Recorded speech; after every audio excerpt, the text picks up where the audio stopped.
Kuna boys fulani huku kwetu aliendeanga daktari akamwambia niko na shida ya matako. Nikienda kukafinya silencer wakati natoa wakati na shooter, nikienda kukatoa kakatoke silencer kananuka.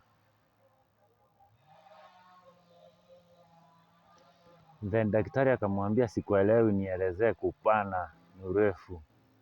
Kijana akainsist akamwambia daktari, iko hivi na hivi, mimi nikienda kushuta huwa inanuka.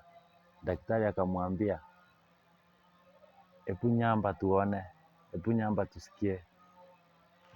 Kumbe huyu jamaa alikuwa anangojea sijui ni hiyo opportunity. Aliachilia kitu ingine, daktari akatoka 2 minutes then akarudi akamwambia indeed unafaa uangaliwe, ni kama uko na shida tukufanyie operation, unafaa uangaliwe. Daktari akiendelea kuandika notes, akamaliza ukurasa moja kuangalia hapo chini, then akapata huyo jamaa ametoa suruali, ametoa longi, amepinda matako na huko juu. Daktari akamwambia tulikuwa tuna operation ni ya mapua.